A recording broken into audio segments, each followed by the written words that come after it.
Yo, what up, YouTube? It's Ra, and let me holler at you real quick. Understand that no one is coming to save you. No one's coming to lift you up when you're down. No one's going to hold you up during these hard times. And even if someone could, even if someone would, you shouldn't want them to. Understand that you owe it to yourself to try. You owe it to yourself to strive for greatness, to strive for something better.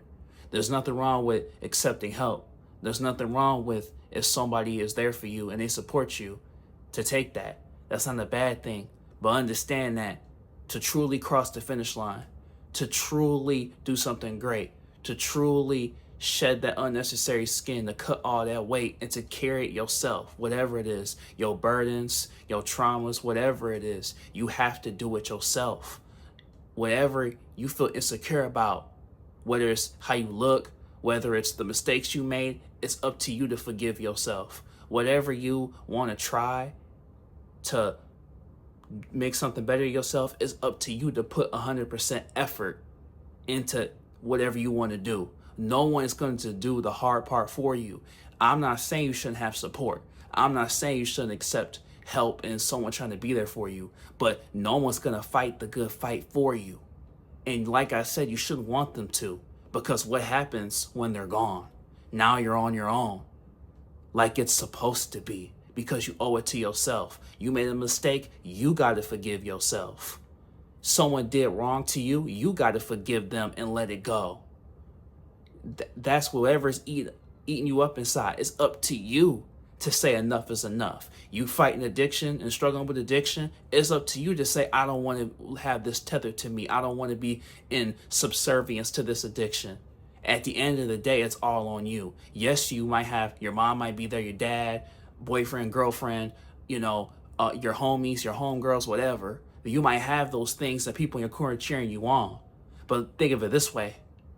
When an athlete has to shoot the shot, his mama might be there, her mama, whatever, your mom might be there, your dad, your girl, your man, your homies, your grandma, uncle, auntie, cousin, they all might be there watching you on the court. But it's up to you to make that layup. It's up to you to shoot that three. Kobe, it's up to you at the end of the day. So like I said, yeah, they cheering you on. We cheering Brady, we cheering Curry, we cheering Kobe, we cheering LeBron, we cheering them. But it's they gotta make the layup. They gotta make that dunk. They gotta make that touchdown. They gotta take the ball and run with it. It's up to them, just like it's up to you. You want to be a singer? No one's gonna write the song. No one's gonna write the song for you.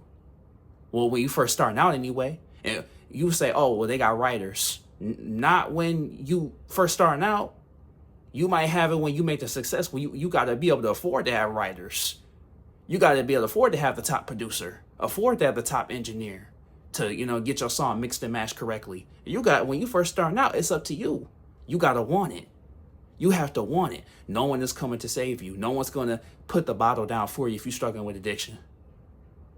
No one's going to tell you that no one's going to help you and assist you and stop watching that naughty stuff that you shouldn't be watching. It's up to you to say, I don't want to look at that. I don't like how it feels when I watch that stuff. I don't like how it feels when I let that come into my spirit, mess with my spirit. I don't like when that internalizes with my spirit. That's up to you.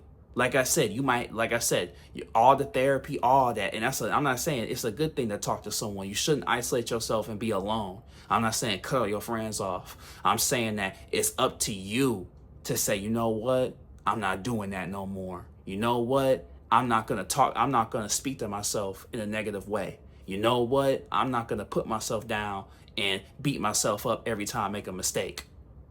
So when I say no one's coming to save you, I don't mean that in a negative light.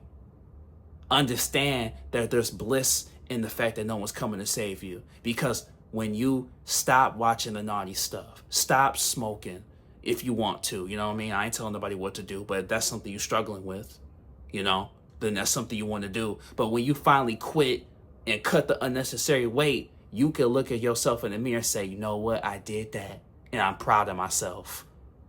You can look yourself in the mirror and say, you know what? I set out to do something and I achieved it. You know? Yes, thank the people that you had along the way. You should thank them, especially if they were a key part in helping you. But remember, when there's 10 seconds left and you got to make the shot, you got to make that shot. No matter what they do, no matter how hard they cheer, you got to take the ball to the end zone. No one is coming to save you, my friend. And a lot of people look at that in a scary light, but there's nothing scary about it at all. Because instead of it scaring you, let it light a fire inside of you and say, I have to do this. If I don't do it now, when? If I don't do it, who will? That's what it is. A lot of people look at that and say, oh man, I'm all alone. My back is against the wall. No, it's not like that. It's the furthest thing from the truth. It doesn't mean that you don't have people that are there for you. It means that you got to put the pedal to the metal. You got to do the dash. You have to. And look at it like this. Not only will the people around you be proud of you, but you can be proud of yourself. When you save yourself, now you can be proud of you. Now you can, instead of looking yourself in the mirror, looking away because you're ashamed of what you see, you can stop doing that. You can hold your head high now. You know that shame, that guilt that is eating at you in your spirit. You look down instead of facing the world with your head high. You are afraid to look at yourself in the mirror because you don't like what's staring back at you, because you were ashamed, because you said, I ain't doing that no more. And now you back at picking whatever vice you use to self-medicate. You back to doing it again. You can't look at yourself in the face. You can't look your mama in the face, your dad, your man, your girl, whatever, your homie, because the person you portray to the world is not really who you are, because you're ashamed of who you really are, because you have the blemishes and the scars. You're afraid. So who you portray yourself to your family members, your peers, your coworkers, whoever it is, that's not really who you are. You're ashamed of that person.